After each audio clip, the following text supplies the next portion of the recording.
Representative Nuccio. Thank you, sir.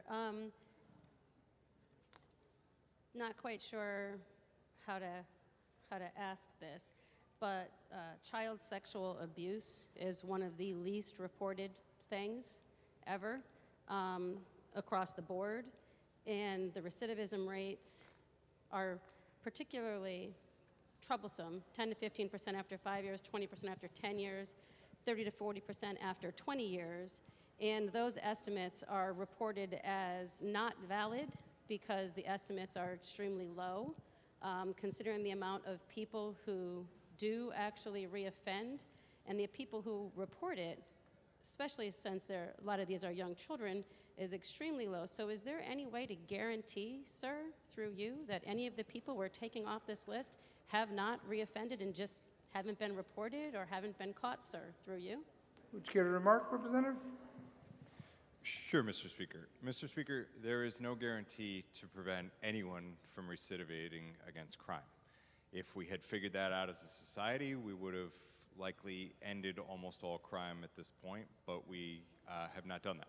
What I can tell the representative is studies and data show that, in fact, an individual who has been convicted of a crime, has served their sentence, has gone a period of 3 to 5 years without reoffending, is less likely to reoffend than someone who has never committed an offense before.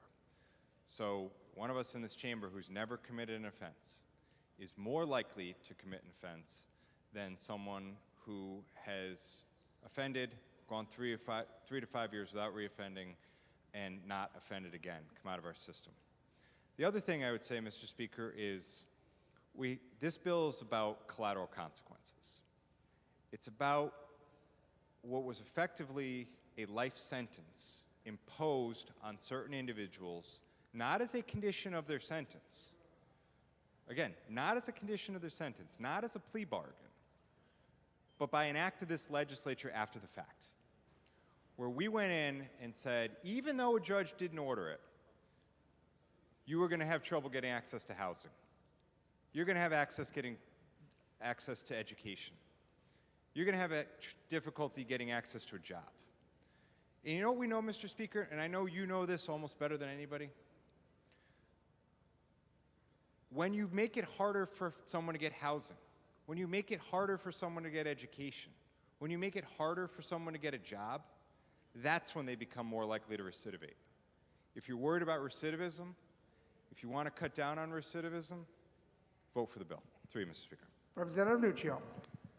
Thank you, sir. I'd actually ask the representative where that data is that supports that, because I have never seen data saying that sexual offenders do not reoffend.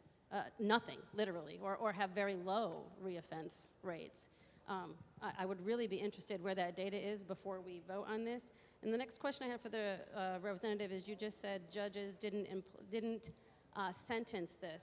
If I'm correct, and please correct me if I'm wrong, or tell me as I go through you, sir, I believe the sexual offender list did not exist in this 10-year period, so a judge would not have been able to say somebody needed to be on this list if they were convicted of a crime that involved a minor. Is that right, sir, through you? Representative Stachel. Mr. Speaker, we did not have a sex offender registry in Connecticut until the late 1990s. Through you. Representative Nuccio. Yeah. So then what I said is correct. The judge didn't order it because it didn't exist. That's not to say that it wouldn't have been ordered. Is there a current process, sir, through you, in which a person who was convicted of a sexual assault crime against a minor in this time period, where they could go forward and have their individual case reviewed and appealed, sir, through you? Representative Stachel. Through you, Mr. Speaker, no. In fact, that's the problem. The legislature dictated by edict that anyone convicted during that 10-year period was automatically enrolled on the registry. Through you. Representative Nuccio. So rather than creating a process in which these people could come forward and have their cases reviewed, we're deciding to totally wipe them off the sexual offender list, rather than doing the work to figure out if, in fact, there is enough substantial evidence to say that they should not be on it. I'm just going to say, sir,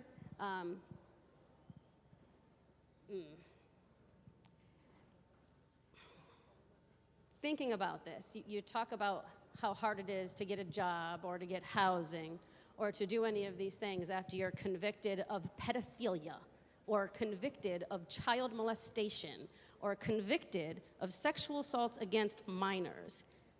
I would like for you to imagine, sir, how hard do you think it is for the victim? How hard do you think it is for the child or the minor who has been sexually assaulted?